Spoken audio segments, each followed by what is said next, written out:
شكرا يا ربي شكرا هديت قلبي شكرا شكرا يا ربي شكرا هديت قلبي شكرا شكرا يا ربي شكرا هديت قلبي شكرا شكرا يا ربي شكرا هديت قلبي شكرا شكرا يا ربي شكرا هديت قلبي شكرا. Assalamualaikum warahmatullahi wabarakatuh. Sampun dahar tapi kok suaranya tidak ada. Nopo mboten jawab salam? Jawab nggih. Sak ngertos kula tiyang ingkang mboten jawab salam punika tiyangipun Sari. Sari mboten niki? Kaping kalih cirosipun tiyang Semaput. Wonten ing Semaput? Wonten. Kaping 3 cirose tiyang Gendeng. Wonten ingkang namung guyon kersane mboten ngantuk. Kula ulangi nggih. Assalamualaikum warahmatullahi wabarakatuh. Lah ngene kan sekejo nggih. Bismillahirrahmanirrahim. Alhamdulillahirabbil alamin. Alhamdulillahi ala nikmatil Islam wal iman. Asyhadu an la ilaha illallah wahdahu la syarikalah. Syahadatan takunu liman ihtasama biha khairu ismah. Wa asyhadu anna Muhammadan abduhu wa rasuluhu arsalahu lil alamin rahmah. Sallallahu ala sayyidina wa habibina wa maulana Muhammad wa ala alihi wa ashabihi wa tabi'ina ajma'in wa salama tasliman katsira. Rabbi shrah li sadri wa yassir li amri wahlul 'uqdatam min lisani yafqahu qawli. Amma ba'du.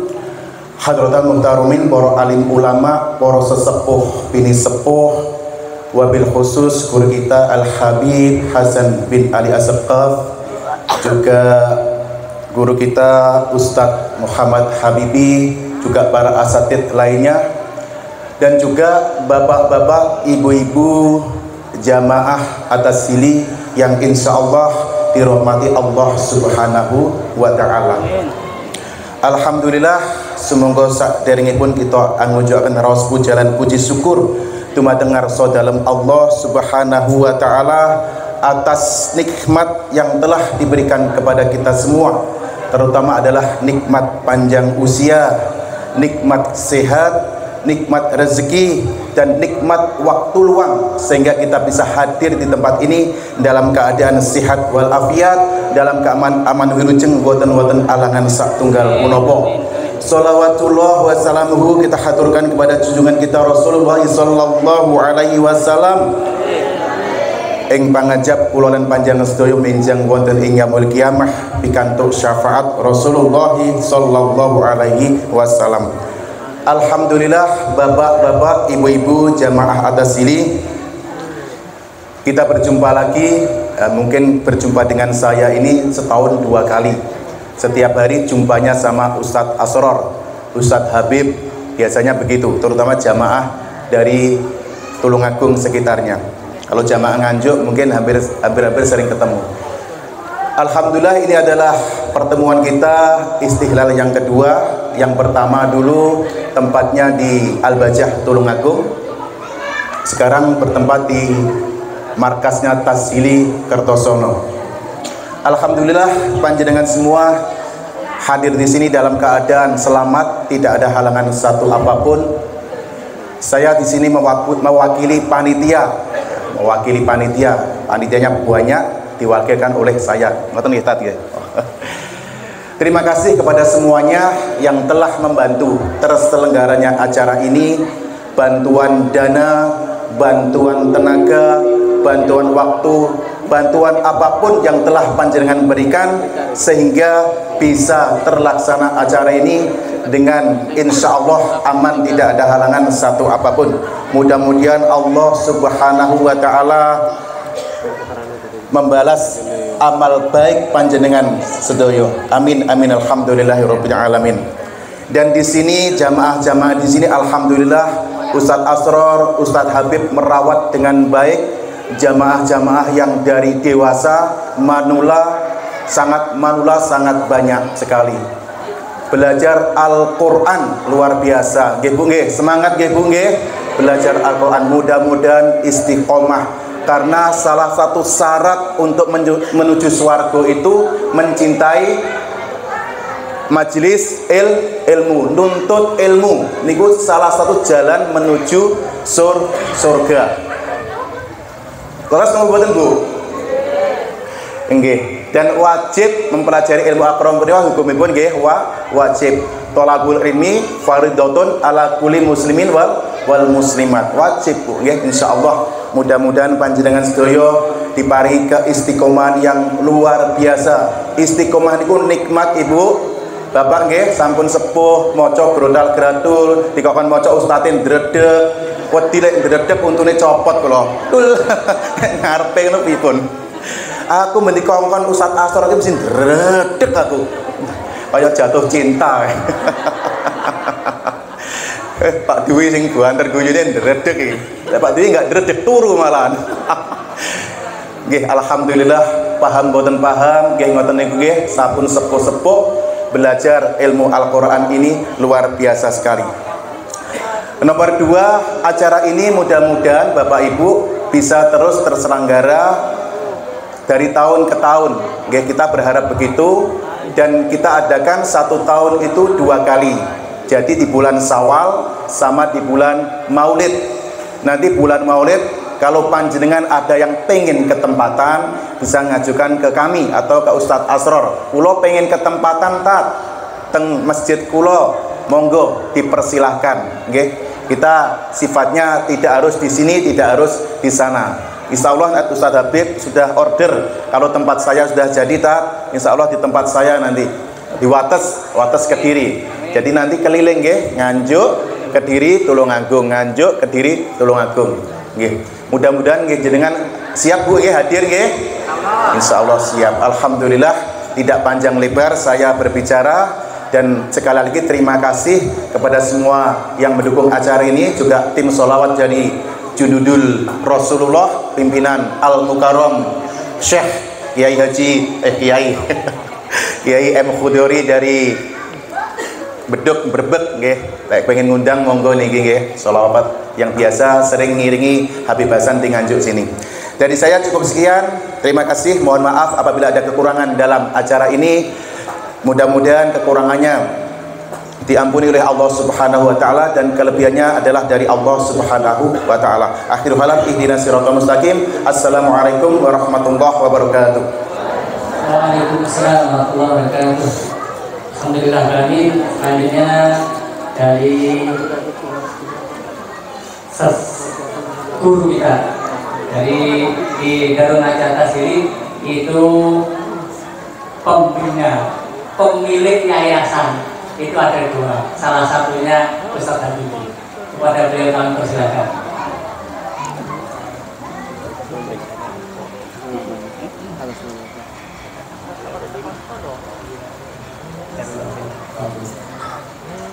Assalamualaikum warahmatullahi wabarakatuh. Waalaikumsalam warahmatullahi wabarakatuh.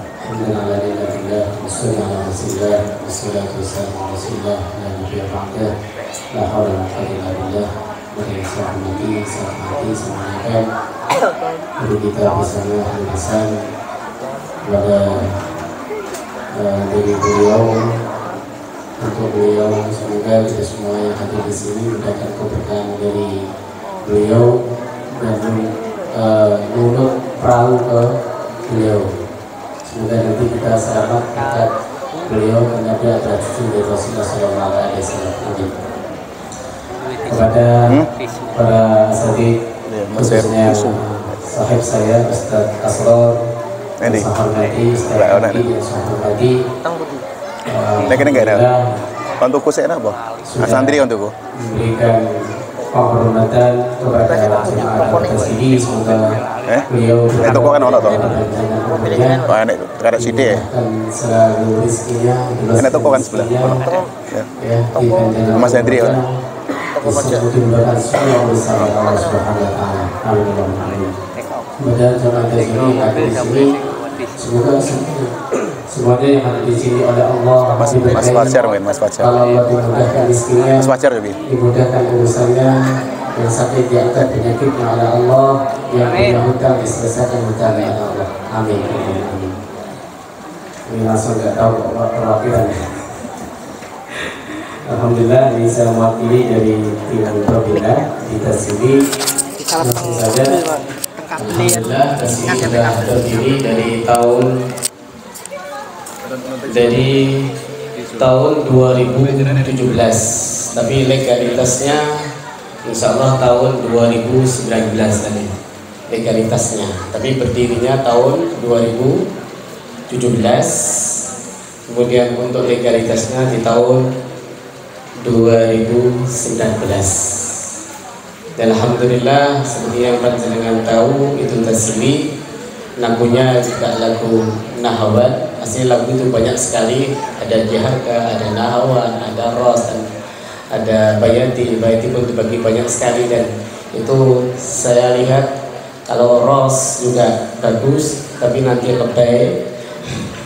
Kalau Jaharka itu juga keras, tapi kalau orang tua kalau dikasih yang lebay-lebay kayaknya kurang pas ya, nanti kurang greget. Akhirnya dipilihlah lagu Nahawan itu, lagu Tasili itu. Dan itu asli tahapannya ada yang 5, ada yang 2, ada yang 3. Kita pilih yang kira-kira ya tidak terlalu monoton, ya tidak terlalu sulit, yaitu 3. Itu Tasili. dicontoh nih sampai Sudah tadi. Itu sejarahnya Tasili. Ketika kenapa kita ambil lagu Nahawan tersebut? Alhamdulillah kita juga mempunyai sanad sampai ke guru kita Yai bin Hilmi. Beliau adalah pemegang sanad ke-26 ya. Beliau qiraah asyraf. Beliau menimba ilmunya di Mekah. Insya Allah 10 tahun saja. 10 tahun beliau di Mekah ya. Dan kemarin juga ada yang nelpon saya dari jemaah Tasili pula yang pernah saya ajar. Beliau menuntut ilmu di Mesir. Tanya saya sanadnya. Alhamdulillah saya kasih tahu sanadnya seperti ini. Langsung beliau masuk di kelas bimbingan yang sudah saya sampaikan tersebut, langsung nyambung sampai di syekh tersebut.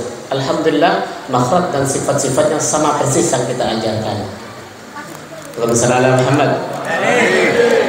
Berarti yang panjenengan terima yang diajarkan Ustaz Asrar, yang kita ajarkan tersebut, alhamdulillah tidak ada bedanya dengan yang di Mesir. Berarti tidak mencucu menyis kecuali dhammah dan wawu ya. Itu seperti itulah yang di sana pula. Saya lupa Ustazah siapa yang di Mesir. Lupa saya.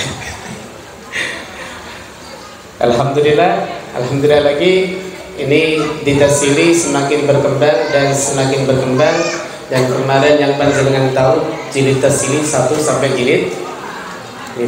Insya Allah akan hadir kalau nggak salah 1 bulan lagi atau nanti nggak tahu ini 2 bulan atau 1 bulan insya Allah udah masuk di percetakan. Ada jilid Gharib dan Tajwid. Gharib dan Tajwid. Setelah itu ada lagi insya Allah masuk di Ayatul Ahkam. Kita masukkan insya Allah pengambilannya dari Syekh Ali As-Sabuni. Biasa insya Allah kita ambilkan dari situ. Insya Allah berkembang terus ya. Keilmuan itu terus berkembang. Semoga atas doa panjenengan semuanya, kita yang ada di tim dimudahkan oleh Allah Subhanahu wa taala. Untuk yang terakhir ini dari teman-teman istilahnya apa ya? Kita bersama-sama berjuang di Tasili ini mulai dari nol. Lah, di Tasili itu membutuhkan trainer atau trainer of trainernya. Dan itu sebelumnya harus ada trainingnya. Nah, tahapan-tahapan itu akan kita buka. Apa itu trainer itu? Trainer itu orang yang bisa mengajar tasili sesuai dengan konsep tasili. Karena pembelajaran tasili kalau diajarkan dengan konsep yang bagus, insya Allah hasilnya bagus. Karena sumber daripada kualitas itu ada 3 dari yang saya tulis. Insya Allah ada bukunya yang kita bukukan setelah nanti sudah terjaring, ada bukunya, yaitu dari metodenya, dari sistemnya, dan dari kualitas daripada gurunya atau SDM. Berarti panjenengan nanti akan diajak bareng-bareng masuk ke ranah itu, dan panjenengan kalau mengajar insya Allah profesional. Profesional itu lihai, bagus, berkompeten. Kompeten itu jos, bahasanya itu kualitasnya bagus sekali.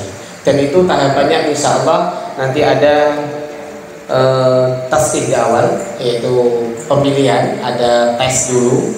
Makanya yang belum bisa dan sinaunya di kalau mutolaah sinau sing mempeng kersane sampai di Al-Quran dan bacaannya biar baik. Setelah itu kalau terjaring masuk di kelas sertifikasi awal, nanti kita masuk di jadi guru baca Quran dulu. Nah, naik lagi bimbingan, nanti gurunya guru, naik lagi masuk di trainer, naik lagi nanti banyak, insya Allah ada SK-nya. Saya lihat insya Allah ada 5 Ustaz SK. SK itu surat keputusan untuk menjadi Anda menjadi seorang guru tahap awal atau menjadi trainer awal, terus trainernya trainer. Setelah itu jadi pembinanya di bagian munakosah atau di bagian tes munakosahnya, dan sampai nanti di tahapan yang terakhir yaitu tim di trainer utama. Dan semoga tahapan-tahapan ini sudah saya bocorkan ke panjenengan semuanya. Insya Allah di tas ini terkonsep. Tapi kemarin terkendala di tim, jadinya masih Ustadz Bambang di mana tuh, di Cirebon, kita di Kediri, Ustadz Asrar di Tulungagung, nggak bisa gabung-gabung Ustaz. Alhamdulillah tahun ini bisa gabung dan kita rumuskan, insya Allah kita lebih kuat lagi. Doanya panjenengan semuanya. Dan ini kabar gembira yang bisa saya sampaikan. Semoga panjenengan semuanya yang hadir di sini oleh Allah dikasih kesehatan selalu, dimudahkan semua urusannya. Anak panjenengan, anak kula semoga jadikan anak-anak yang saleh, yang salehah. Amal kula panjenengan, puasa kula panjenengan semoga diterima oleh Allah Subhanahu wa taala. Jadi saya inna salatul mustaqim. Wassalamualaikum warahmatullahi wabarakatuh. Waalaikumsalam warahmatullahi wabarakatuh. Alhamdulillah. Berikutnya acara ini kita yaitu Mauidah Hasanah. Semoga ada ilmu yang bisa kita bawa untuk kita amalkan. Kepada guru kita semua, Habib Hasan bin Al-Asqaf, kami persilahkan. Sallu ala Nabi Muhammad. Sallu ala Nabi Muhammad. Guru salat ala Nabi Muhammad.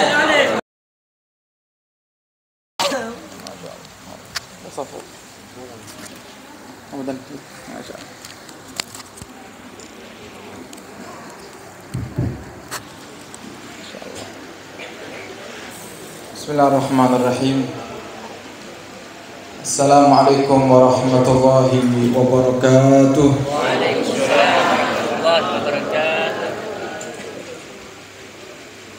Alhamdulillah. Alhamdulillahilladzi bi ni'matihi tatimmu shalihat. Wassalatu wassalamu ala sayyidi sadat sayyidina wa habibina wa syafi'ina wa qurrati a'yunina wa nuri qulubina maulana Muhammad khairil bariyat wa qudwatil qadat wa ala alihi wa sahbihi al-anjumiz zahirat. Subhanaka la ilma lana illa ma 'allamtana innaka antal alimul hakim. Rabbi shrah li sadri wa yassir li amri wahlul 'uqdatam min lisani yafqahu qawli bi jahin nabi wa sahbihi wal ali. Dusturukum ya ahlad darab, dusturukum ya ahlal ilmi wa ya ahlal aqdi ويا أهل الحل أما بعد. Yang kami hormati para ulama, para asatid, para kiai, wa nafsu bidzikir, akhina al-karim al-Ustaz Muhammad Habibi, al-Ustaz Asrar, Ustaz Andi, Kiai Haji Zainul Arifin, Kiai Khudari, dan segenap para asatid yang tidak bisa kami sebutkan namanya satu persatu tanpa mengurangi rasa hormat kami kepada beliau semua. Kami hanya bisa berharap kepada Allah semoga para kiai, para asatid, para ulama yang hadir di siang hari ini dipanjangkan umurnya oleh Allah Subhanahu wa taala dalam ketaatan serta sehat walafiat, dan dikabulkan hajat-hajatnya dunia dan akhirat. Amin ya rabbal alamin. Dan juga yang kami memuliakan, kami hormati para orang tua kami hadirin hadirat yang dirahmati oleh Allah Subhanahu wa taala. Alhamdulillah, di siang hari ini kita bisa berkumpul dalam satu majelis yang insyaallah penuh dengan keberkahan, yang masya Allah juga kita lihat semakin hari jamaah taswiri semakin kompak.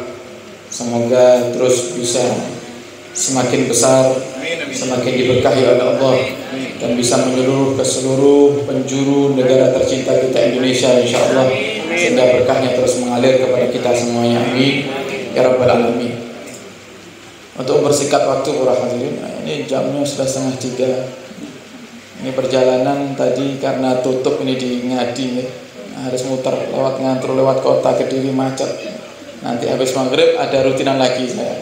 Tidak nututi nanti, kecer-keceran nanti. Nah, insya Allah kita akan sedikit menyampaikan satu daripada hal yang penting para hadirin yang sering diremehkan sama umat Islam di akhir zaman. Ini pesan Allah sudah sering kali ingatkan. Allah berkali-kali mengulang dalam Al-Quran, dan ini pesan juga sering diulang oleh Nabi kita Muhammad SAW. Yang saking pentingnya pesan ini para hadirin, yang jika kita tidak melakukannya maka semua daripada ibadah kita ini akan sia-sia. Antum semuanya ahli Quran, antum semuanya para pecinta Al-Quran, yang harusnya dari antumlah hal ini dimulai. Dari antum hal ini disebarkan, disampaikan dan dilakukan. Nabi katakan dalam hadisnya, khairukum man ta'allamal Quran wa 'allamahu. Sebaik-baik kalian adalah orang yang belajar Al-Quran dan mengajarkan Al-Quran. Kalau pulau panjenengan mengamalkan dua hal ini, belajar kemudian mengajarkan, maka Nabi sebut kita sebaik-baiknya daripada manusia. Allah Subhanahu wa ta'ala mengatakan dalam Al-Quran para hadirin, yang Allah katakan, Qul in kana aba'ukum wa abna'ukum wa ikhwanukum wa azwajukum wa ashiratukum wa amwalun iktaraftumuha wa tijaratun takhsawna kasadaha wa masakinu tardawnaha ahabba ilaikum minallahi wa rasulihi wa jihadin fi sabilihi fatarabbasu hatta ya'ti Allahu bi amrih wallahu la yahdil qaumal fasiqin. Allah mengatakan, Qul, katakan wahai Muhammad kepada umatmu, katakan kepada mereka para sahabat, katakan kepada mereka orang-orang yang hidup di sekitarmu wahai Muhammad, yang khitabnya terus diberikan khitab itu untuk umat Nabi Muhammad seluruhnya. Yang kata Allah, katakan wahai Muhammad kepada mereka, in kana aba'ukum, kalau orang tua kalian, anak-anak kalian, saudara-saudari kalian, suami istri kalian dan keluarga kalian, tijarah, perdagangan yang kalian takuti kerugiannya, kemudian tempat tinggal yang kalian damba-dambakan, harta yang kalian selalu inginkan, yang kalian selalu cari-cari, jika semuanya itu lebih kalian cintai daripada tiga hal ini, yaitu lebih kalian cintai daripada Allah, lebih kalian cintai daripada Rasulullah, lebih kalian cintai daripada jihad berjuang di jalan Allah, maka apa kata Allah? Fatarabbasu, maka tunggu hatta ya'ti Allah bi amrih, sampai Allah datangkan perkara-perkaranya. Wallahu la yahdil qaumal fasikin. Dan Allah tidak memberikan hidayah dan petunjuk kepada orang-orang yang fasik. Allah menyebut para hadirin orang yang meninggalkan 3 hal ini, yaitu cinta Allah, cinta Nabi, dan cinta berjuang di jalan Allah Subhanahu wa taala. Allah golongkan mereka termasuk golongan orang-orang yang fasik. Maka kita ibadah, kita cinta sama Allah, kita cinta sama Nabi, tapi yang satu sering kita tinggalkan. Yang insya Allah kalau kita ditanya, Bapak Ibu ditanya, kira-kira Bapak Ibu cinta sama Allah apa mboten kira-kira? Cinta mboten kira-kira? Cinta. Cinta Nabi apa tidak kira-kira? Cinta. Yang terakhir, sudah berjuang atau belum? Ini yang jadi pertanyaan kita para hadirin. Yang Allah perintahkan 2, yang Allah perintahkan 3, tapi yang sering kita lakukan hanya 2 saja. Dikuatkan dengan hadis Nabi kita Muhammad SAW. Dan ini hadis luar biasa. Ketika kami menemukan hadis ini, ya Allah, itu menambah semangat para hadirin. Serasa kami itu ingin mengatakan, ya Rabb, kami berniat mulai hari ini, kami wakafkan semua daripada tenaga kami, semua daripada apa yang saat ini kau berikan kepada kami, ya Allah, dari tenaga kesehatan, kami gunakan untuk berjihad di jalan-Mu, ya Allah. Kenapa? Nabi katakan, la tazalu la ilaha illallah tanfa'u ala man qalaha wa taruddu anhumul adab wan nikmah ma lam yastakhifu bihaqqiha. Kata Nabi, kalimat la ilaha illallah yang kita yakini dalam hati, yang artinya tiada Tuhan selain Allah. Kalimat la ilaha illallah yang sering kita baca, yang Nabi mengatakan selama kalimat la ilaha illallah itu dibaca oleh orang yang membacanya, maka Allah akan mencegah dirinya daripada segala macam madarat. Allah akan mencegah dirinya daripada segala macam bahaya, dan akan bermanfaat yang banyak untuk orang yang membaca la ilaha illallah, tapi dengan syarat malam yastakhifu bihaqqiha, selama orang tersebut tidak meremehkan daripada haknya la ilaha illallah. Jadi kalimat la ilaha illallah ini kira-kira sering kita baca nama buatan ya kira? Di dalam sholat jika kita tidak mengucapkan la ilaha illallah, sah apa tidak sholatnya? Tidak sah. Ketika tahiyat kita katakan asyhadu an la ilaha illallah wa asyhadu anna muhammadan rasulullah. Kita mengucapkan kalimat la ilaha illallah di setiap sholat kita, di setiap zikir kita, bahkan mungkin di setiap malam pada malam-malam dalam seminggu, mungkin ada satu malam yang kita gunakan untuk kita hadir di majelis yasinan tahlilan, kita baca di situ la ilaha illallah.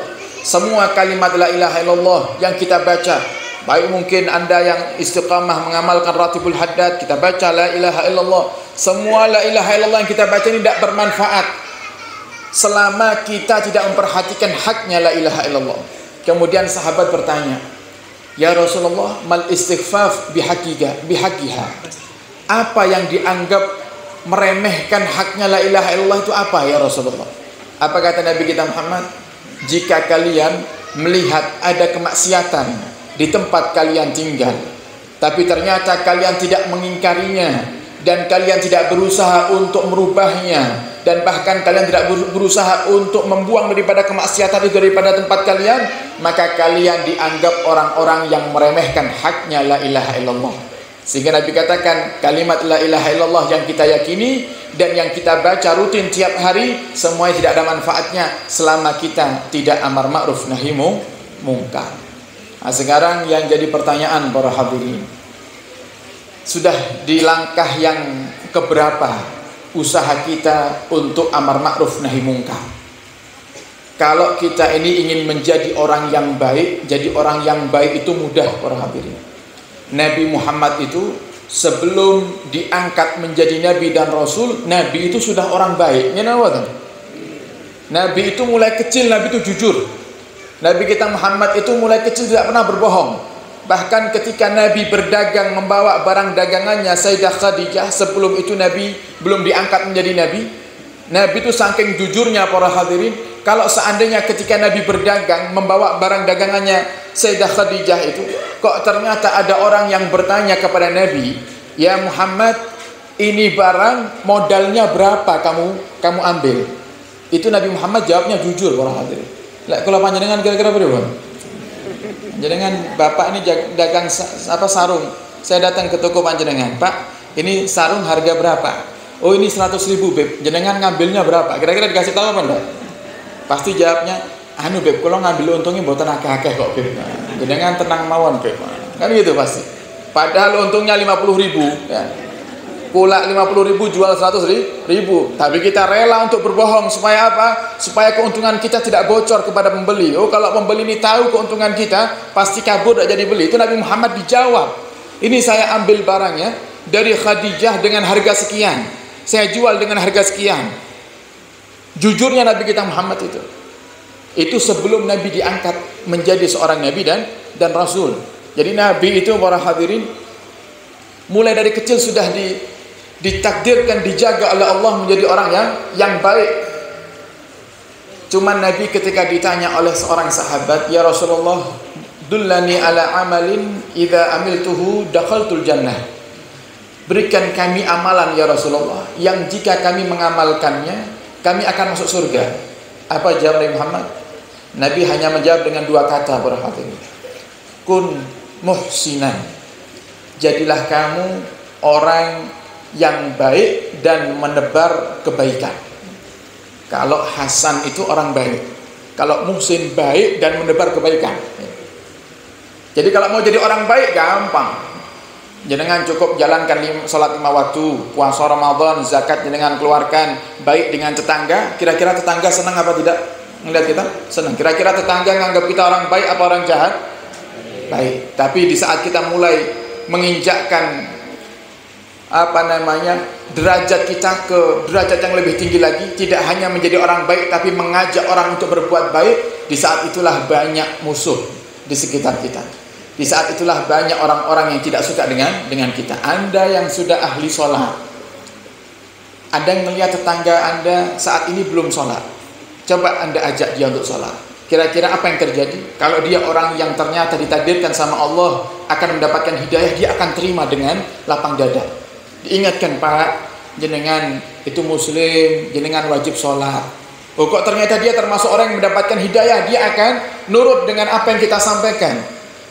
Tapi terkadang kebanyakannya di saat kita sudah menjalankan sholat dan kita ingin mengajak orang lain untuk sholat, yang ada apa? Terkadang orang itu marah kepada kita.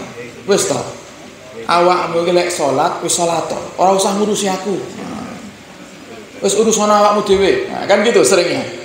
Kenapa? Karena kita hendak menjadi orang yang dikatakan sama Nabi Muhammad adalah seorang yang muhsin, seorang yang baik dan mengajak kepada kebaikan. Makanya Nabi di saat sebelum diangkat menjadi Nabi dan Rasul, dan di saat sebelum diperintahkan oleh Allah untuk berdakwah dengan jahran, berdakwah dengan terang-terangan, Nabi itu dicintai sama orang Mekah, para hadirin. Nabi itu disayangi sama orang Mekah. Makanya ketika kisah yang masyhur bagaimana ketika Allah perintahkan Nabi untuk memulai dakwahnya secara terang-terangan, Nabi naik ke atas bukit yang ada di dekat Ka'bah, entah itu Safa atau Marwah. Nabi naik ke atas bukit tersebut. Kemudian Nabi menyeru dengan satu kode yang kalau diseru di Mekah waktu itu adalah menunjukkan adanya keadaan yang darurat. Sehingga Nabi teriak dengan kalimat tersebut. Orang-orang Mekah itu kumpul di bawah bukit. Karena apa? Mendengar suara Nabi Muhammad SAW. Kemudian Nabi katakan apa kepada semua penduduk Mekah itu yang berkumpul di bawah bukit? Nabi berkata, wahai ahlu Mekah, wahai penghuni Mekah, seandainya aku kabarkan kepada kalian bahwasanya di belakang bukit ini ada musuh yang akan menyerang kita, apakah kalian percaya? Apa jawabnya ahlu Mekah? Tentu kami percaya wahai Muhammad, karena kamu mulai kecil tidak pernah berbohong, kamu mulai kecil tidak pernah berdusta wahai Muhammad. Pasti kami akan percaya kepadamu. Kemudian Nabi katakan, maka para ahlu Mekah, aku membawa kabar yang lebih penting dan lebih darurat daripada kabar datangnya musuh dari balik bukit ini. Kabar apa itu wahai Muhammad? Tinggalkan agama kalian, kata Nabi Muhammad. Peluklah agama Islam. Tapi apa yang terjadi? Di saat itu ada orang-orang kafir yang menertawakan Nabi. Ada yang langsung meninggalkan Nabi begitu saja. Bahkan ada yang mencaci maki Nabi. Di antara yang mencaci Nabi adalah paman Nabi sendiri, yang diabadikan oleh Allah dalam Al-Quranul Karim. Siapa? Abu Lahab. Abu Lahab mengatakan, alihadza jama'tana tabban laka ya Muhammad, alihada jama'tana, celaka kamu wahai Muhammad, hanya karena itu kau kumpulkan kami di bawah bukit ini wahai Muhammad. Dibilang celaka Nabi Muhammad, dibalas sama Allah SWT dalam Al-Quran, tabbat yada abi lahabin wa tab. Allah langsung yang balas, celaka itu Abu Lahab. Sehingga Allah abadikan untuk Abu Lahab dalam Al-Quran, bahwasanya Abu Lahab adalah penghuni nerakanya Allah Subhanahu wa ta'ala. Nah, itu Nabi Muhammad ketika membawa daripada dakwahnya ingin menjadi seorang yang muhsin atas perintah Allah, mengajak orang kepada yang baik dan mencegah mereka daripada kemungkaran. Di saat itulah mulai muncul musuh-musuhnya Nabi kita Muhammad sallallahu alaihi wasallam. Sehingga banyak di antara kita itu para hadirin yang mencari aman. Wis timbangane susah-susah ngandani tonggo, ngandani keluarga, ngandani anak, daripada nanti malah saya itu dilawan, malah saya itu disakiti, mending saya diam saja. Tidak bisa. Berarti kita telah meninggalkan satu kewajiban, yang itu kewajiban yang penting. Sampai Nabi Muhammad juga mengatakan, ayuhan nas muru bil ma'ruf wanhau anil munkar.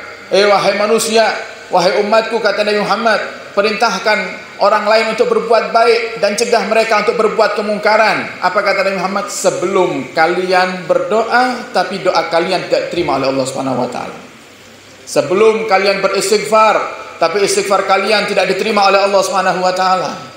Makanya terkadang kita ini perlu merenung, ya, membaca daripada hadis-hadis Nabi ini supaya kita bisa sadar para hadirin. Kiranya apa yang sampai detik ini menjadi sebab kenapa doa saya belum dikabulkan sama Allah Subhanahu wa taala. Oh, ternyata kita termasuk golongan orang yang ahli ibadah tapi malas berjuang. Orang yang ahli ibadah tapi malas mengajak kepada kebaikan. Sehingga itu penyebab daripada doa kita belum dikabulkan sama Allah Subhanahu wa taala. Sayyidina Abu Darda beliau menambahkan, berdakwahlah kalian, muru bil ma'ruf, ajak orang untuk berbuat baik, cegah mereka untuk berbuat kemungkaran. Apa kata beliau? Sebelum orang-orang yang soleh yang ada di sekitar kalian, ketika kalian minta doa kepada mereka atau ketika mereka berdoa, doa mereka tidak diterima oleh Allah. Walinya ini, orang solehnya. Sekarang banyak orang soleh di sekitar kita nih, para hadirin. Yang kadang masya Allah nih, kita nih kalau datang sama ustadz, datang ke kiai, datang ke para habaib, bawa air minta doa. Ustadz Habib tolong doakan, ini anak saya sakit. Ustadz Habib tolong doakan saya, ini rezeki saya pas lagi seret-seretnya nih. Habib tolong doakan, ini saya mulai merintis usaha, semoga lancar, semoga tidak bangkrut lagi. Kok ternyata setelah didoakan besok bangkrut. Yang minta sembuh didoakan besok malah tambah sakit.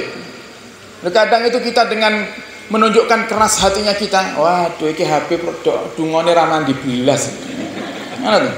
Ki kiai dungane ra mandi belas. Bukan kiainya yang tidak mandi doanya, bukan Habibnya yang tidak dikabulkan doanya, tapi kita yang minta doa karena kita tidak ikut andil dalam perjuangan dakwah, tidak diterima doa kita sama Allah Subhanahu wa taala. Nabi yang mengatakan ini para hadirin. Maka ini pentingnya kita berjuang. Selalu saya suarakan, ayo yang masih malas berjuang, yang masih malas untuk menyuarakan kebenaran, yang masih malas untuk mengajak orang untuk berbuat baik, ayo paling tidak para hadirin, kalau kita tidak bisa ikut andil dalam sebuah perjuangan di satu lembaga misalnya, paling tidak Anda berjuang. Anda berjuang sendiri. Di mana Anda berjuang? Anda yang para suami, dakwah kepada para istri. Anda yang sudah menjadi orang tua, dakwah kepada anaknya. Orang tuanya Masya Allah ahli Quran, orang tuanya ahli sholat, orang tuanya ahli ibadah, tapi anaknya tidak sholat. Jangan dikira tidak ditanya sama Allah. Ditanya orang hadirin. Yang terkadang ibadah kita yang luar biasa banyaknya tidak ada manfaatnya sama sekali nanti di akhirat, cuma gara-gara anak kita ini. Di saat Allah mau masukkan kula panjenengan ke dalam surga, anak muncul, ya Allah bapakku kok masuk surga ya Allah, kenapa saya anaknya masuk neraka? Saya tidak pernah membaca Al-Quran karena orang tua saya sibuk baca Al-Quran sendiri. Saya tidak pernah belajar Al-Quran karena orang tua saya sibuk hadir tashili sendiri, tidak ngajak-ngajak. Saya tidak pernah sholat karena orang tua saya sibuk sholat sendiri. Mau jawab apa kita? Sehingga Allah katakan kepada para malaikat, malaikat bawa ini orang tua dengan anaknya masuk ke dalam neraka Allah Subhanahu wa taala. Naudzubillah summa naudzubillah. Nah, ini pentingnya kita berjuang para hadirin. Berjuang itu, berdakwah itu bukan hanya tugasnya ustadz, bukan hanya tugasnya kiai. Coba kita bayangkan, Sebagaimana tadi diceritakan sama Ustaz Asrar, seandainya setiap kepala keluarga mereka memahami makna pentingnya berjuang, memahami makna pentingnya mengajarkan kebaikan, minimal kepada anak keturunannya saja, kepada keluarganya saja, tidak usah tetangga, keluarga saja. Setiap kepala keluarga ngajari sholat kepada anaknya, ngajari sholat kepada istrinya, ngajari sholat orang tuanya. Kira-kira di desa ini adakah orang yang masih meninggalkan sholat? Nah, kalau semuanya melakukan itu, tidak akan ada orang yang meninggalkan sholat. Nah, kenapa masih banyak orang yang meninggalkan sholat? Karena mereka fokus dengan ibadahnya sendiri. Dan setan tidak suka melihat kita berjuang, para hadirin. Setan tidak suka melihat kita berdakwah. Makanya godaan orang-orang yang berjuang itu sangat berat, tapi manfaatnya pun sangat besar. Sekarang gini, kita bayangkan, ini tidak usah kita bayangkan berjuang itu selalu identik dengan sebuah perkumpulan yang dihadiri orang banyak. Sekarang Anda sebagai orang tua, kalau Anda ngajari anak Anda sholat sehingga dia istiqomah sholat, nanti anak Anda menikah, punya anak, yaitu cucu panjenengan, ternyata diajari juga sholat terus sampai hari kiamat, berapa sholat yang jenengan dapatkan pahalanya? Itu satu orang. Anda ajari anak Anda Al-Quran, Anda sudah belajar sama Ustaz Habibi, belajar sama Ustaz Asrar, para asatidz tashili, Anda ajarkan kepada anak Anda. Yang antum sudah tahu semuanya dan sudah paham bagaimana pahala Al-Quran, yang jika dibaca tanpa berwudu satu hurufnya itu 10 pahala. Kalau dibaca dengan wudu berbeda lagi, pahalanya lebih banyak. Dibaca di dalam sholat lebih banyak lagi pahalanya. Kalau Anda ajarkan itu kepada kaum muslimin yang mereka belum bisa baca Al-Quran, berapa pahala Anda? Coba kita bayangkan. Makanya eman-eman, jangan sampai kita itu menyia-nyiakan waktu. Anda yang sudah belajar ini, yang kiranya sudah di kelas yang bagus, bacaannya bagus, ayo diupdate. Kayak tadi katanya ada training itu, ikuti ya, latihan. Masih banyak orang di luar yang belum bisa baca Al-Quran. Niat, ya Allah, dengan saya baca Al-Quran, semoga saya juga bisa mengajarkan Al-Quran. Nabi katakan, khairukum man ta'allama Al-Quran wa 'allamahu. Yang baik di antara kalian yang belajar Quran dan mengajarkan Al-Quran. Maka eman-eman para hadirin, ayo perjuangkan. Dan biasanya pahala daripada sebuah perjuangan itu yang paling besar adalah yang berjuang di awal. Yang berjuang di awal. Nah, ini Tashili ini baru berapa tahun? Ustaz? Di 2017. Mulai 2000 di Kertasarata. Di Kertasarata, di sini. 2012. 2 tahun. Ya, 2 tahun ya, 3 tahun. 3 tahunan. Itu 3 tahunan masih butuh banyak bantuan dari panjenengan ini. Beliau berempat ya. Ustaz Habibi, Ustaz Asrar, Ustaz Andi, Ustaz Bambang. Ya, dia berempat. Kurang berempat ini. Ya tadi diceritakan, yang satu ditarik ke Cirebon sudah bingung ya. Ini yang satu di Kediri, satu di Tulungagung. Paling tidak dari panjenengan semuanya yang bisa menyebarkan daripada dakwah Tashili ini, mengajarkan kepada orang-orang dengan Al-Quran, karena Al-Quran itu juga bisa menjadi sarana untuk mendapatkan hidayah daripada Allah Subhanahu wa Ta'ala. Ya, niat. Kemudian para hadirin, kata para ulama termasuk guru kami Al-Habib Segaf Ibn Al-Habib Hasan bin Ahmad Baharun yang tadi sholawatnya panjenengan baca, beliau itu mengatakan kepada para santri, dan juga ini termasuk himbauan yang selalu disampaikan oleh guru-guru kami. Kami punya guru Abu Yazan Baharun, kakaknya Habib Segaf, itu setiap ketemu para alumni, setiap ketemu santri yang lulus dari pondok pesantren, selalu dikatakan apa? 2 hal. La tansa tadris, kemudian akhlis fin niyah. 2 nasihat. Jangan tinggalkan ngajar. Jangan tinggalkan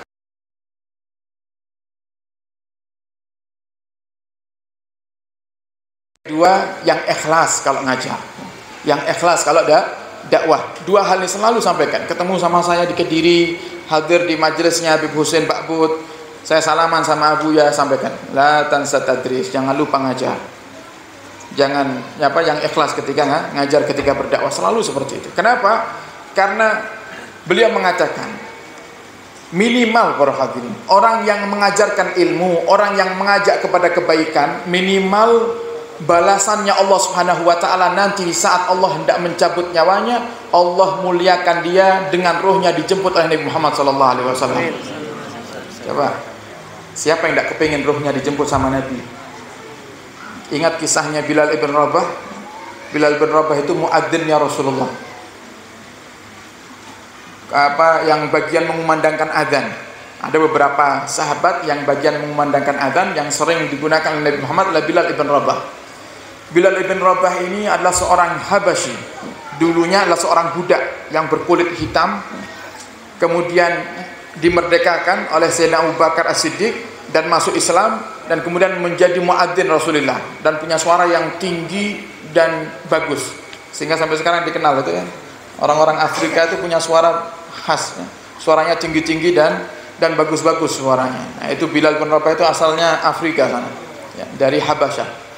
Itu Bilal bin Rabah tiap waktu sholat selalu memandangkan azan. Bahkan tidak jarang Nabi itu mengatakan kepada Bilal dengan kalimat arihni ya Bilal.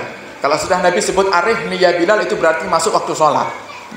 Kalau sekarang itu kan waktu sholat pakai jam, pakai jam. Zaman Nabi tidak ada jam. Jadi ngelihat ya itu yang kalau jenengan belajar ilmu falak itu ya, bagaimana ada tanda-tandanya masuknya waktu sholat dan keluarnya waktu sholat itu digunakan di zaman Nabi ya. Kalau zaman sekarang ini saya mau ke sini, saya sudah 2 kali ke sini tapi panggah nyasar.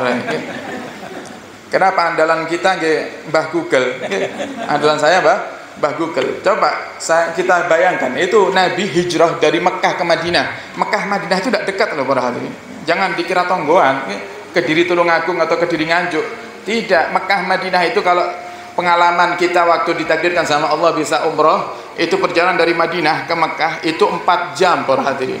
Tapi 4 jamnya perjalanan Arab Saudi. Paling pelan nyetirnya sopir bis itu 100 km, itu paling pelan. Ya, ada motor di sana, kenceng. Jadi kalau saya duduk depan ngelihat speedometernya sopir itu 160, itu 4 jam. Nah itu kalau saya ngelihat kilometernya itu perkiraan dari Tulungagung ke Cirebon. Itu Mekah Madinah itu perkiraan segitu ya. Tulungagung ke Cirebon. Yang kita kalau dari sini jalan ke Cirebon itu 11 jam kalau lewat bawah ya. 11 jaman. Ini kalau lewat di Saudi itu 4 jam sudah nyampe.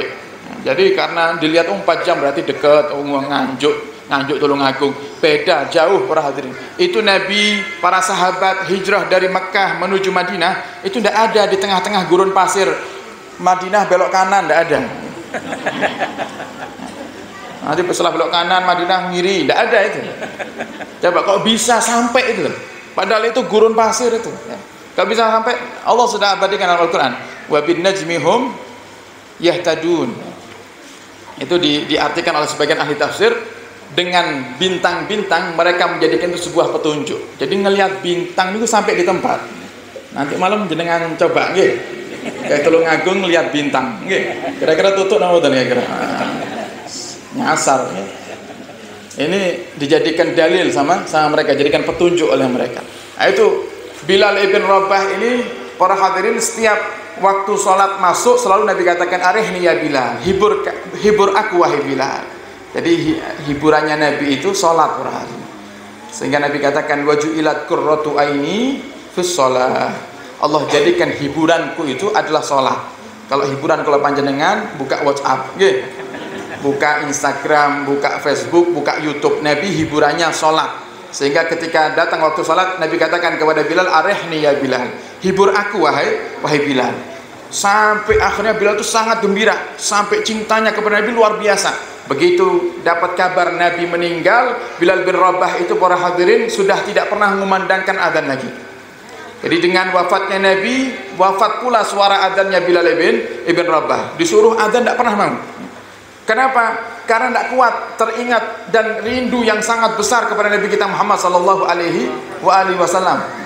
Sampai akhirnya tiap hari itu Bilal kalau keluar rumahnya ngelihat makamnya Nabi nangis. Nanti ngelihat Masjid Nabawi nangis, ngelihat di mana dulu dia naik untuk mengumandangkan adzan nangis. Hidupnya nangis saja. Sampai akhirnya disarankan sama teman-temannya itu, Bilal, sudah daripada kamu ini hidup di Madinah nangis terus, mending kamu hijrah. Siapa tahu kamu bisa memperbaiki daripada hari-harimu sehingga kamu tidak terlarut dalam sedih yang berkepanjangan ini. Pergi Bilal akhirnya hijrah ke tempat yang jauh para hadirin.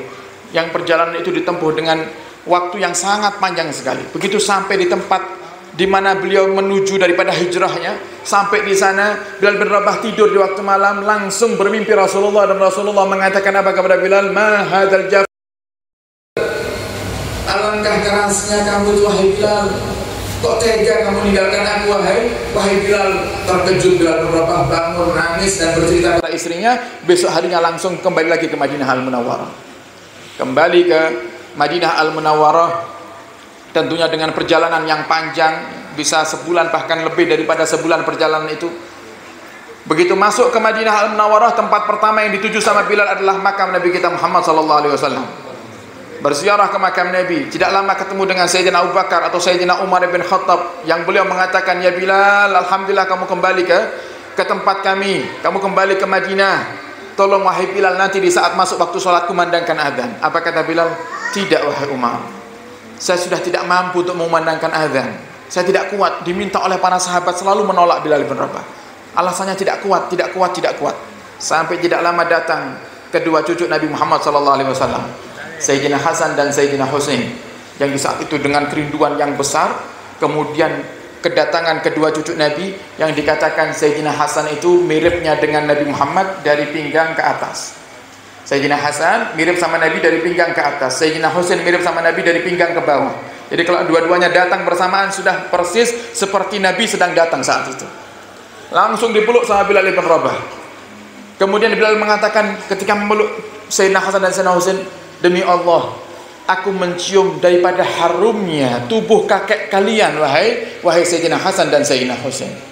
Harumnya Rasulullah ada di tubuh kalian. Tidak hanya kalian mirip dengan kakek kalian Rasulullah, tapi harumnya pun juga ada di tubuh kalian. Kemudian Sayyidina Hasan mengatakan kepada Bilal bin Rabah, waktu itu masih muda sekali Sayyidina Hasan dan Sayyidina Husain, wahai Bilal, tolong kumandangkan azan sebagaimana dahulu zaman kakek kami masih hidup, kau kumandangkan azan. Kami rindu dengan suaramu wahai Bilal.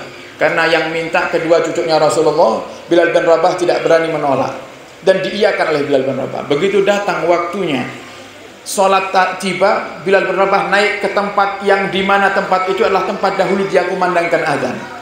Dia teriak sekencang-kencangnya dengan suaranya yang indah, Allahu Akbar, Allahu Akbar. Itu penduduk Madinah langsung kaget para hadirin. Mereka terkejut sampai mereka itu keluar dari rumahnya. Yang muda keluar, yang tua keluar, meninggalkan daripada pekerjaannya, meninggalkan rumahnya, mencari sumber suara tersebut. Bahkan ada di antara mereka yang keluar untuk mencari suara Bilal itu dengan sambil mengatakan apa? Abu Isa Rasulullah, Abu Isa Rasulullah, apakah Rasulullah hidup kembali? Apakah Rasulullah hidup kembali? Karena suara ini hilang dengan hilangnya Nabi kita Muhammad SAW. Apakah Rasulullah hidup? Apakah Rasulullah hidup kembali? Begitu berkumpul di bawah daripada Bilal bin Rabah, semuanya menangis. Sehingga dalam sejarah dikatakan tidak pernah kota Madinah itu dibanjiri oleh tangisan manusia kecuali dalam dua keadaan. Yang pertama ketika wafatnya Nabi Muhammad, dan yang kedua ketika Bilal bin Rabah mengumandangkan azannya kembali. Begitu sampai di perkataan asyhadu anna, terhenti Bilal bin Rabah. Menyebut nama Nabi sudah tidak mampu. Saking rindunya Bilal, bahkan dalam riwayat Bilal terjatuh, Bilal pingsan. Kemudian tidak lama dari kejadian itu para hadirin, Bilal bin Rabah sakit yang akhirnya beliau wafat. Ada seorang sahabat yang bermimpi bertemu dengan Bilal. Setelah Bilal wafat, sahabat ini bermimpi dan bertanya, wahai Bilal, bagaimanakah rasanya sakaratul maut? Yang kami tahu wahai Bilal, sakaratul maut itu sangat sakit sekali, sehingga Nabi pernah mengatakan sakitnya sakaratul maut itu lebih sakit daripada tubuh kita dicincang menggunakan pedang yang paling tajam sedunia 70 kali lebih. Aku tanya kepadamu wahai Bilal, gimana rasanya sakitnya sakaratul maut? Apa kata Bilal? Aku tidak merasakan sakitnya sakaratul maut sedikit pun. Bagaimana bisa wahai Bilal? Sedangkan Nabi katakan itu sangat sakit sekali. Apa kata Bilal bin Rabah? Karena di saat aku wafat, Nabi Muhammad datang menjemputku. Sehingga aku melihat wajah indah Sayyidina Muhammad, melihat senyuman yang indah daripada lisan Sayyidina Muhammad. Semua rasa sakit yang aku rasakan tidak terasa semuanya. Coba itu yang kita harapkan para hadirin.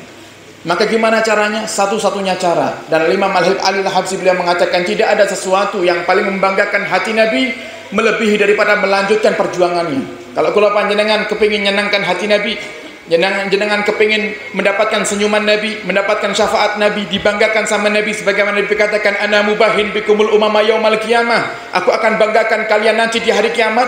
Jika memang kita pengen itu, kata Imam Ali Habib Ali bin Muhammad Al-Habsi, dakwah ajarkan kebaikan, ajak orang untuk berbuat baik, maka jangan tinggalkan eman-eman para hadirin.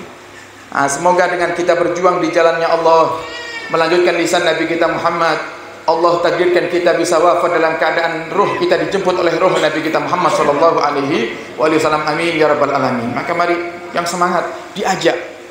Tahun ini alhamdulillah ada perkembangan. Kalau tidak salah saya pernah hadir yang pertama ya. Apa hadir ya? Apa yang Maulid ya, itu lupa kan. Yang di Masjid Nur Muhammad. Alhamdulillah saya lihat lebih banyak lagi berarti sekarang yang hadir. Insya Allah tahun depan lebih lagi, lebih banyak lagi. Sampai harus menyewa tempat yang besar insya Allah. Harus.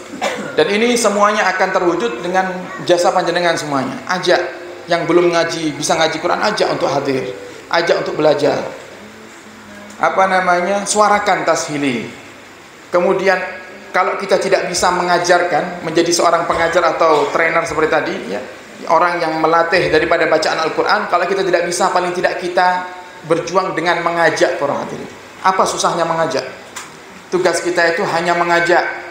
Urusan mau tidak mau itu bukan urusan kita, sama. Dan ini yang saya pakai setiap saya ceramah dimanapun, saya tausiah dimanapun, saya pakai metodenya Al-Imam Haddad. Kata Imam Haddad apa? Kalau kita mau nasihati orang, mau ngajak orang untuk berbuat baik, jangan niatkan untuk mereka, tapi niatkan untuk diri kita sendiri. Saya ceramah seperti ini bukan untuk panjenengan, tapi untuk diri saya sendiri. Saya ceramah tentang perjuangan, itu untuk saya, supaya saya lebih semangat untuk berjuang, bukan untuk panjenengan. Manfaatnya apa? Saya mikir-mikir, oh ternyata manfaatnya. Kalau ternyata ketika saya ceramah kok ternyata jamaahnya ngantuk, saudara, saya tidak sakit hati dong, saya ngeramain diri saya sendiri kok. Jadi jenengan mau ngurungokne apa ora ora urusan saya. Yang penting saya diundang nasihat, ya saya sampaikan amanat, gitu aja. Amanat. Maka tugas kita kalau kita pakai metodenya Imam Haddad ini, itu tidak hanya kita gampang tersinggungan. Kalau ternyata orang yang kita ajak tidak mau, tidak akan tersinggung kita. Yang kedua, dakwah dengan cara ini lebih menyentuh ke hati para sami'in. Kalau kita niati untuk diri kita, lebih menyentuh daripada kita tidak niati untuk diri kita. Lebih menyentuh ke hatinya sami'in.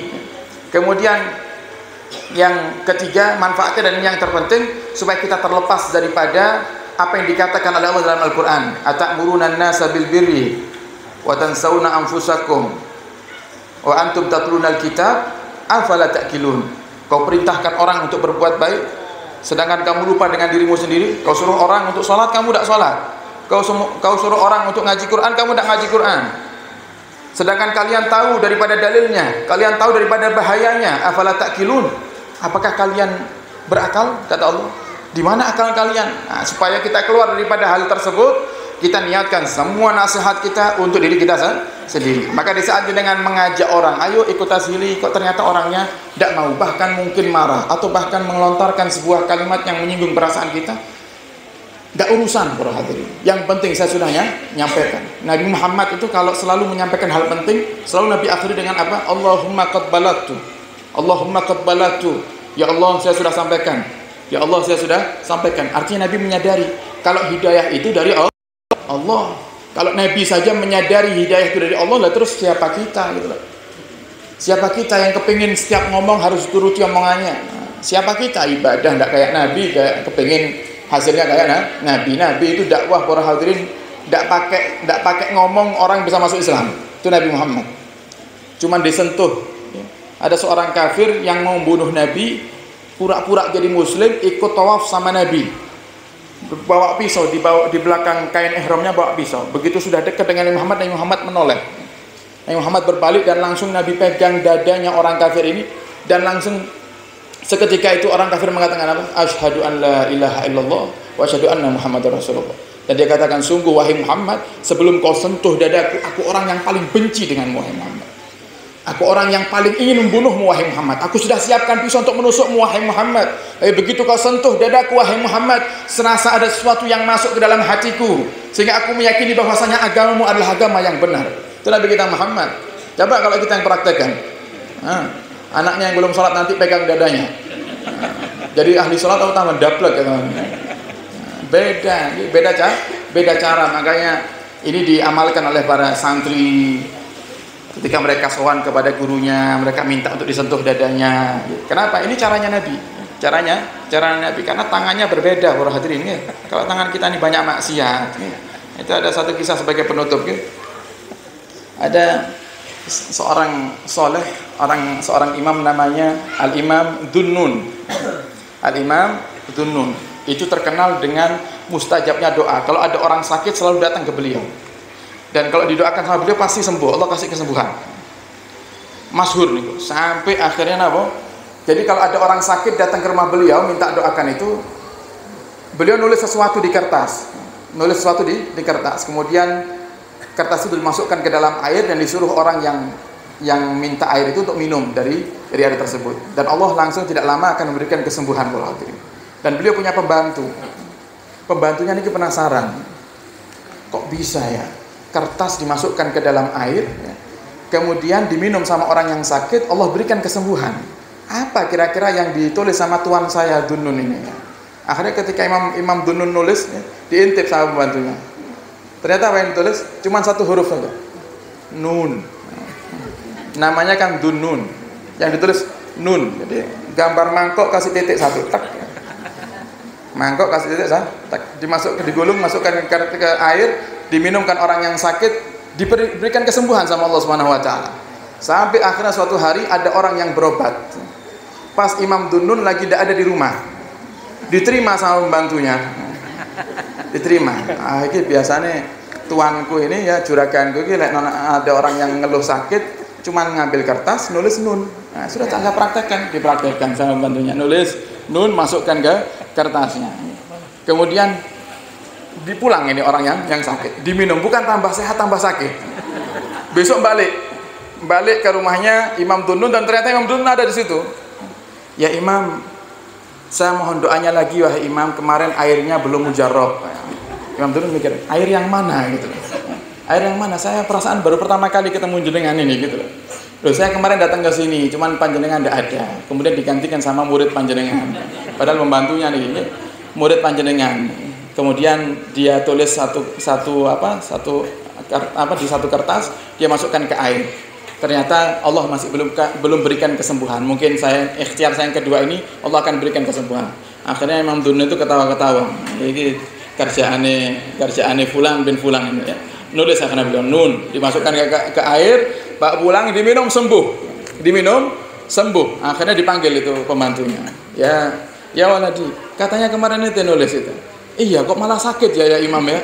Kok tidak sembuh padahal tulisannya sama, hurufnya sama. Apa kata beliau? Tangannya beda. Beda. Abuya Said Muhammad bin Alawi Al-Maliki, guru daripada guru besar para ulama-ulama yang ada di Indonesia ini, termasuk Abi Ihya Ulumuddin Pujon. Abuya Maliki itu pernah ketika datang ke Jawa Timur, ketika itu entah ada gejolak ya, peperangan atau ada cuaca buruk, ketika beliau mau kembali ke Mekah, itu beliau datang ke Habib Soleh Muhsin Al-Hamid Tanggul, yang beberapa minggu yang lalu di Hauli di Tanggul Jember. Itu datang beliau, Abuya minta apa? Ya Habib, tuliskan untuk saya doakan saya supaya saya ini di perjalanan selamat. Kemudian Habib Soleh minta kertas, ambilkan kertas, tulis sesuatu, dilipat sama Habib Soleh. Ini kamu kantongi, kata Habib Soleh, jangan dibuka sampai kamu di Mekah. Jangan dibuka sampai kamu sampai di Mekah. Kemudian amanat Abu ya, di perjalanan dikantongi, tidak dibuka sama sekali. Begitu sampai di Mekah, penasaran Abuya Maliki, apa sebenarnya yang ditulis sama Habib Soleh Muhsin Al-Hamid Tanggul. Dibuka, ternyata apa tulisannya? Tulisannya pakai bahasa Indonesia. Bukan pakai bahasa Arab, pakai bahasa Indonesia tulisannya. Akhirnya beliau manggil santrinya dari Indonesia. Ini apa bacanya? Kata beliau dengan bahasa Arab kepada santrinya, ini apa bacanya? Apa tulisannya? Selamat. Selamat. Itu apa? Santrinya ketawa, ini tulisannya selamat ya, yang artinya assalamah. Assalamah. Coba wali beda, coba jenengan nanti nulis selamat. Tulis selamat. Beda, tangannya beda. Itu barokahnya mereka orang-orang yang saleh. Jadi diajak para hadirin, ayo diajak, semakin banyak orang yang kita ajak semakin besar pahala kita. Kemudian saya ijazahkan tadi salawat, mungkin ada yang belum tahu salawat yang tadi dibaca itu salawat Al-Busra. Salawat Al-Busra ini ijazah kami langsung dapatkan daripada guru kami Al-Habib Segaf Ibn Habib Hasan bin Ahmad Baharun, pengasuh Pondok Putri Darul Lughah wa Dakwah Raci Bangil. Salawat Busra ini beliau dapatkan daripada Rasulullah langsung di dalam mimpinya. Jadi beliau bermimpi bertemu dengan Rasulullah, kemudian Rasulullah berikan salawat itu dalam mimpi. Bangun dalam keadaan beliau sudah hafal salawat itu. Bangun beliau sudah hafal salawat itu, dan salawat ini Nabi katakan sangat mujarab untuk kita supaya hajat kita dikabulkan sama Allah Subhanahu wa taala, dan ini sudah saya praktekkan para hadirin. Alhamdulillah mujarab salawat ini. Ini salawat ya ibarat kata itu mainnya cepat. Nah, gitu. Mainnya cepat ya. Kalau apa namanya bangun ini kayak bangun ini loh, Formula E itu yang di Jakarta orang ulang tadi gitu. Nah, itu mainnya cepat. Kenapa? Kita punya hajat waktu apa namanya bulan Maulid yang lalu, bulan Maulid 1 tahun yang lalu ya, yang kemarin, bulan Maulid yang kemarin kita punya hajat untuk beli satu tanah para hadirin. Satu tanah dengan harga 308 juta atau berapa itu lupa saya. Dan itu sudah sudah ada perjanjian waktu. Kira-kira kurang 2 minggu pelunasan itu tanah kurang 130 juta. Apa kurang 1 minggu ya? Lupa saya. 130 juta. Itu saya sama jamaah ngamalkan salawat itu, dan saya di rumah pun juga ngamalkan salawat itu. Saya baca sebanyak-banyaknya. Di jalan saya baca salawat itu. Saya niati, ya Allah, kalau memang tanah itu takdir untuk kami ya Rabb, maka tunjukkan daripada kekuasaanmu ya Allah dengan berkah salawat Al-Busra. Subhanallah para hadirin, tidak lama, cuman berapa hari kami ngamalkan itu. Di tengah-tengah kami lagi baca maulid ini dengan para jamaah, ada orang telepon. Ada orang telepon saya, tidak keangkat. Saya kalau lagi ceramah kadang tidak ngangkat telepon, tidak bisa ngangkat. Nah, kemudian orangnya WA, Habib, tolong minta waktunya sebentar, saya ingin ngobrol sebentar aja sama Habib. Akhirnya anak-anak lagi salawatan, saya izin pinjam satu kamar sama Sohibul Bait untuk saya telepon. Apa kata beliau? Habib, tanahnya kurang berapa?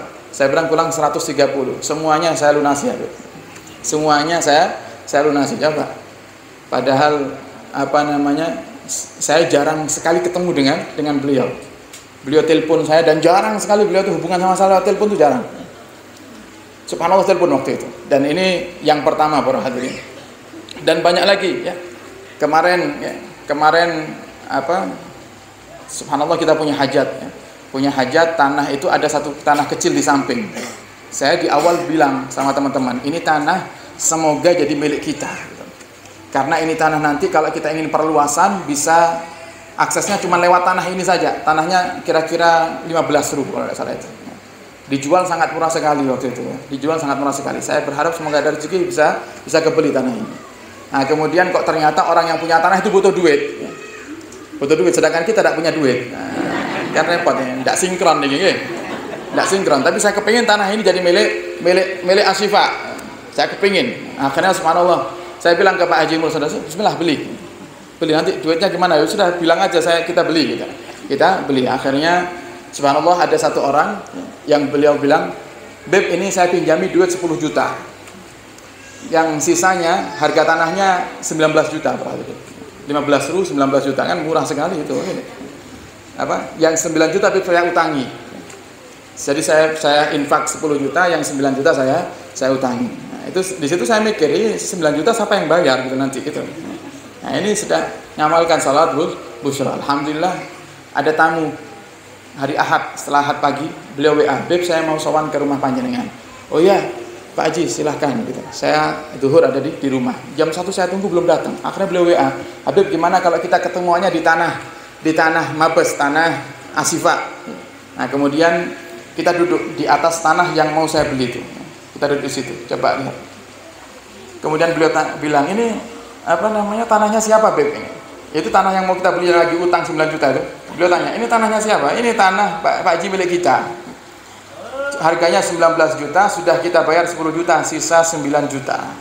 Jadi kita masih utang 9 juta. Berapa, Beb? 9 juta. Minta beliau sama sopirnya, coba lihat dompet saya sini. Semoga ada 9 juta Beb di dompet, katanya. Hitung 9 juta persis, ada 9 juta aja Pak. Subhanallah. Janjian namu ke rumah, Allah gerakkan beliaunya untuk hadir ketemuan sama saya di tanah. Padahal saya tidak minta sama beliau untuk ketemuan di tanah itu. Nah, yang paling ajib lagi para hadirin, apa yang diceritakan Habib Segaf. ada orang datang kepada beliau minta doa karena punya keluarga 11 tahun lumpuh, 11 tahun tidak bisa jalan, baca salat al-busra 3 bulan, tengah malam terkejut dari tidurnya, tiba-tiba dia ngerasa kakinya tuh ringan sekali, langsung diturunkan kaki itu dan jalan normal. 11 tahun, bayangkan, lumpuh. Ini makanya saya bilang ini salat busra ini mainnya cepat nih. Nah, tinggal keyakinan kula panjenengan dalam mengamalkan. Saya ijazahkan kepada panjenengan semuanya. Saya yakin nih punya hajat semuanya. Katanya ada yang muka-muka punya utang katanya. Nah, cocok nih. Main cepat ini. Pokok yakin. Tidak usah mikir caranya gimana, tidak usah mikir. Itu bukan urusan kita caranya. Yang penting kita amalkan niat untuk baca sholawat dan niat berkah sholawat, Allah kabulkan hajat. Insya Allah dengan kita amalkan, dibaca para hadirin, afdolnya dibaca 41 kali setiap habis sholat subuh. Nah, terus beliau juga mengajarkan kalau memang bisa dibacanya 38 dibaca biasa, 39, 40, 41 dibaca dengan nada yang tadi itu. Dibaca dengan nada salawat tibil qulub. Insyaallah semoga dengan berkah salat al-busra hajat kula panjenengan dikabulkan sama Allah Subhanahu wa taala. Amin ya rabbal alamin. Wallahu a'lam bishawab. Kita tutup dengan kita doa bersama-sama. Bismillahirrahmanirrahim. Alhamdulillahirabbil alamin. Allahumma shalli wa sallim ala sayyidina Muhammadin fil awwalina wal akhirin wa shalli wa sallim ala sayyidina Muhammadin fi kulli waqtin wa hin. وصلي وسلم على سيدنا محمد حتى ترث الأرض من عليها وأنت خير الوارثين. اللهم ya Allah, ampunilah dosa kami semua ya Rabb. Dosa yang berkumpul di tempat yang mulia ini ya Allah. Kami ingin pulang dari tempat ini ya Allah dalam keadaan semua dosa kami telah Kau ampuni. Dan ya Rabbi jahil Quran, nawwir qulubana biha ya Rabb. Nawwir qulubana bi ayatiha ya Allah. Nawwir qulubana ya Allah bi anwarihi ya Rabb. Dan ya Allah dengan berkahnya Al-Qur'an, berikan cahaya Al-Qur'an dalam hati kami ya Allah. Tanamkan dalam hati kami semangat untuk menghidupkan Al-Quran di rumah kami ya Allah, menghidupkan Al-Quran dalam setiap waktu kami ya Allah. Dan siapapun dari keluarga kami ya Allah yang mereka belum pernah menghidupkan Al-Quran dalam keluarganya, maka ya Allah mudahkan mereka untuk bisa membaca Al-Quran, mudahkan mereka untuk menjadi ahli Quran. Dan dengan bijahil Quran ya Allah, dengan berkahnya Al-Quran, muliakan kami di dunia dan di akhirat ya Rabb. Berikan rahmat-Mu kepada kami ya Allah, berikan hidayah-Mu kepada kami ya Allah. Kami semua yang berkumpul di tempat ini ya Allah, kami sadar kami banyak dosa ya Rabb. Mata kami sering memandang yang haram, lisan kami sering menggunjing orang, tangan kami sering berbuat zalim ya Allah, dan bahkan anggota tubuh kami sering kami habiskan untuk bermaksiat kepadamu ya Rabb. Maka dengan barakah Al-Quran ampuni dosa kami ya Allah, maafkan kami ya Allah, tutup aib kami ya Rabb. Fakama satarta uyubana fid dunya fasur uyubana fil akhirah. Sebagaimana Engkau telah menutup aib kami di dunia ini ya Allah, tutup aib kami nanti di akhirat ya Rabb. Tutup aib kami di padang mahsyar ya Rabb. Tutup aib kami di yaumul hisab ya Rabb. Dan mudahkan kami ya Allah untuk masuk ke dalam surga-Mu bersama Nabi Muhammad. Dan ya Allah, Nabi-Mu pernah berkata, ana mubahin bikumul umama yaumal qiyamah, aku akan banggakan kalian nanti di hari kiamat. Maka ya Allah, berikan kepada kami sesuatu yang layak untuk Nabi banggakan dari diri kami ya Allah. Sebagaimana nanti Nabi bisa melihat daripada wajah umat-umatnya yang beliau cintai ya Allah, maka golongkan kami di dalamnya ya Allah. Kami ingin dipandang oleh Sayyidina Muhammad, kami ingin diberi syafaat oleh Sayyidina Muhammad, kami ingin ditonton oleh Sayyidina Muhammad, yang dalam sejarah dikatakan bahwasanya Nabi Muhammad akan berdiri depan sirat sambil berkata, Allahumma salimhu, ya Allah selamatkan dia, selamatkan dia. Jadikan kami termasuk orang yang mendapatkan doa itu ya Allah. Di saat kami menyeberangi siratal mustaqim ya Allah, jadikan kami termasuk orang yang mendapatkan doa Sayyidina Muhammad, doa keselamatan dari Sayyidina Muhammad. Dan ya Allah, kami mohon kepadamu dengan barakah Al-Quran ya Allah, berkahi sisa umur kami ya Rabb, berkahi istri kami ya Rabb, berkahi anak-anak kami ya Allah, berkahi majlis kami ya Allah, berkahi pondok pesantren kami ya Allah, dan berkahi segala sesuatu yang telah Kau berikan kepada kami ya Allah. Dan berikan hidayah kepada kami, hidayah untuk anak kami, hidayah untuk istri kami, hidayah untuk jamaah kami, hidayah untuk orang-orang yang berjuang bersama kami, dan hidayah untuk semua kaum muslimin muslimat ya Allah. Allah. Dan ya Allah, jika ada di tempat ini ya Rabb, di kanan kiri tempat ini ya Allah, jika ada hamba-hambamu, saudara-saudari kami ya Allah, yang mereka masih meninggalkan salat, jadikan mereka ahli salat. Yang masih meninggalkan sedekah, jadikan mereka ahli sedekah. Yang masih meninggalkan zakat, jadikan mereka ahli zakah. Yang masih meninggalkan puasa, jadikan mereka ahli puasa ya Allah. Dan ya Allah, berkahi sisa umur kami, panjangkan umur kami dalam ketaatan serta sehat walafiat. Dan yang sakit di antara kami sembuhkan ya Allah. Yang terlilit hutang ya Allah, mudahkan kami untuk melunasi hutang-hutang kami ya Allah. Dan kami yang berkumpul di tempat mulia ini ya Rabb, kami punya hajat yang banyak kepadamu ya Allah. Kami punya hajat yang banyak. Hajat kami berbeda-beda ya Allah. Yang hajat itu saat ini kami hadirkan dalam hati kami masing-masing ya Rabb. Kami mohon dengan bijahil Quran, dengan barakah Al-Quran, kabulkan hajat kami ya Allah. Kabulkan hajat kami ya Allah. Hajat yang itu ya Rabb, hajat yang itu ya Rabb, hajat yang itu kabulkan ya Allah. Hajat guru-guru kami, hajat santri kami, hajat istri kami, anak-anak kami, dan semua orang yang berjuang dan berbuat baik kepada kami. Kabulkan hajat mereka ya Allah di dunia dan di akhirat. Yang sakit di antara mereka sembuhkan. Orang tua kami yang sudah wafat ya Allah, lapangkan kuburnya bijahil Quran. Jangan kau siksa mereka dalam kuburnya ya Allah. Kami sadar ya Rabb, mungkin ada di antara mereka orang tua kami yang di masa hidupnya pernah berbuat dosa. Maka ya Allah, jadikan setiap bacaan-bacaan Al-Quran yang kami baca, kau sampaikan pahalanya kepada mereka ya Allah, sehingga menjadi sebab mereka selamat di kubur dan kelak mereka selamat daripada siksa neraka. Dan orang tua kami yang masih hidup ya Allah, panjangkan umur mereka dalam ketaatan serta sehat walafiat. Dan jika saat ini mereka sedang sakit ya Allah, sembuhkan penyakit mereka. Jika saat ini mereka sedang punya hajat, kabulkan hajat mereka. Jika saat ini mereka sedang bersedih ya Allah, gembirakan mereka. Jika saat ini mereka sedang susah ya Allah, berikan kelapangan kepada mereka. Allahumma tahannan ala dha'fihim kama kanu ala dha'fina mutahanninin. Ya Allah, dahulu di masa kecil, di saat kami dalam keadaan lemah, mereka yang menggendong kami, mereka yang membersihkan kotoran kami, mereka yang menyuapi kami, mereka yang selalu menyenangkan hati kami. Maka saat ini ya Allah, berubah waktu mereka yang saat ini lemah ya Allah, kami yang kuat, kami hanya bisa mohon kepadamu ya Allah. Tolong mereka di saat lemah ya Rabb. Selalu dampingi mereka ya Allah, jaga mereka ya Allah, kabulkan hajat mereka ya Allah. Dan kabulkan daripada semua permintaan mereka, dan berikan yang terbaik kepada mereka dunia dan akhirat ya Rabb. Dan ya Allah, kumpulkan kami, orang tua kami, guru kami, santri kami, dan orang-orang semua yang kami cintai ya Rabb, kelak di surga bersama Sayyidina Muhammad. Dan dengan barakah Al-Quran, semua yang hadir tempat yang mulia ini ya Allah, kami semuanya rindu Baitullah, kami rindu ziarah Makkah dan Madinah, rindu mencium Hajar Aswadmu ya Allah, rindu menyentuh Ka'bahmu ya Allah, rindu sujud di Masjidil Harammu ya Allah, rindu berdoa di Raudhah kasihmu Nabi Muhammad, rindu mengucapkan salam langsung di hadapan Sayyidina Muhammad, rindu berziarah ke sahabat Sayyidina Muhammad, keluarga Sayyidina Muhammad. Maka mudahkan kami semuanya ya Allah, sebelum kau takdirkan kami untuk wafat dan meninggal dunia ya Allah. Jangan biarkan kami ya Allah meninggal dunia dalam keadaan kau belum takdirkan kami untuk ziarah Makkah dan Madinah. Maka kami mohon ya Allah, permudah kami ya Allah untuk melaksanakan ibadah haji dan umrah. Dan kami mohon kepadamu ya Rabb, panjangkan umur kami, dan setelah kau panjangkan umur kami, kelak di saat kau hendak cabut nyawa kami, cabut nyawa kami dalam keadaan husnul khatimah, mati dalam keadaan iman, mati di saat kami sedang baca Al-Quran, mati di saat kami sedang sujud dengan khusyuk, mati di saat kami sedang beribadah kepadamu ya Rabb. Dan jangan pernah cabut nyawa kami ya Allah di saat kami sedang bermaksiat. Jangan cabut nyawa kami di saat kami sedang lalai. Jangan cabut nyawa kami di saat kami sedang sibuk dengan dunia kami ya Rabb. Akan tapi cabut nyawa kami di saat hati kami penuh dengan keimanan dan penuh dengan kecintaan kepada Sayyidina Muhammad. Allahumma nawwir qulubana bil iman.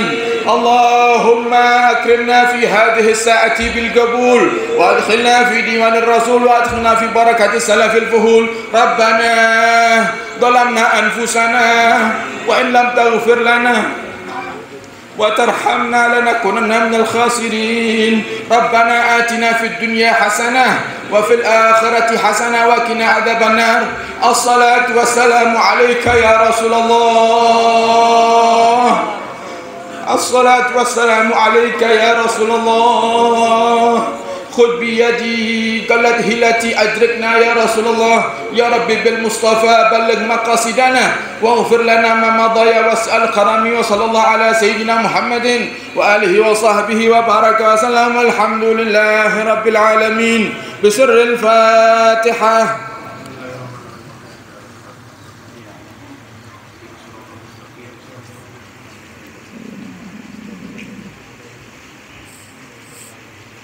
Alhamdulillahirrahmanirrahim. Sekian dari kami, kurang lebihnya mohon maaf dan mohon doa selalu wabillahi taufiq wal hidayah. Assalamualaikum warahmatullahi wabarakatuh.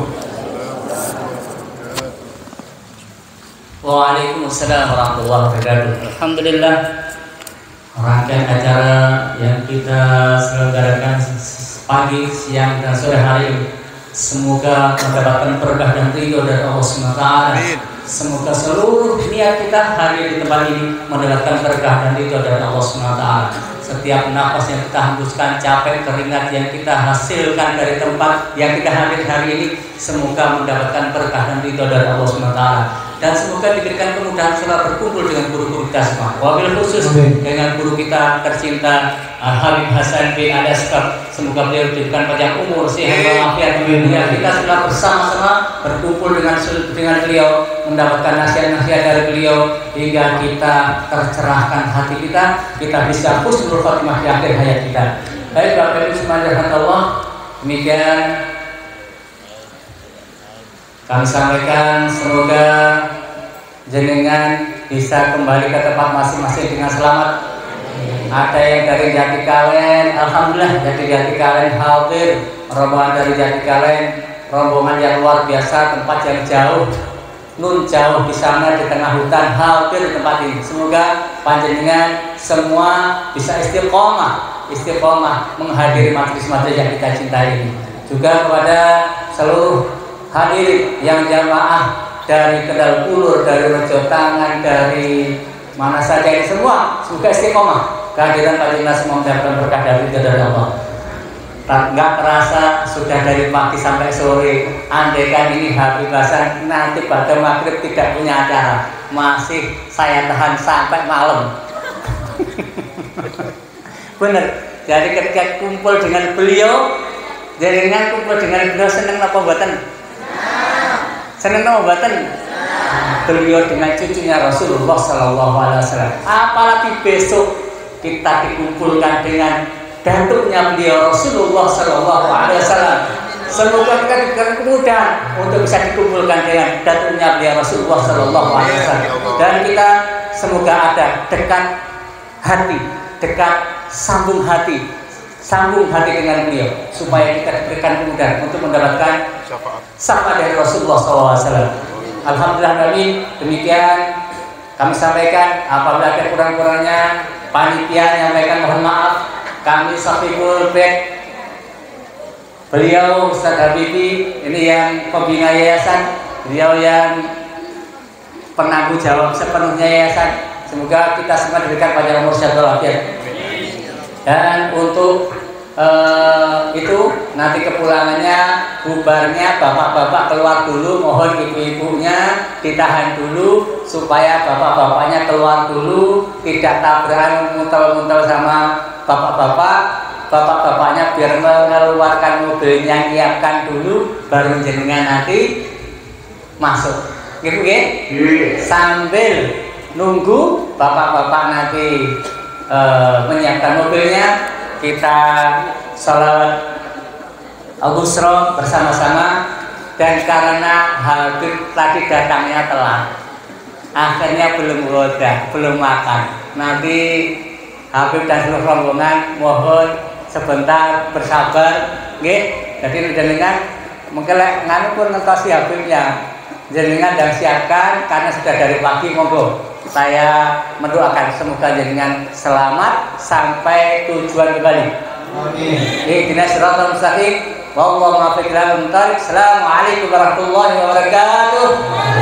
Sallu ala Nabi Muhammad. Sallu ala Nabi Muhammad.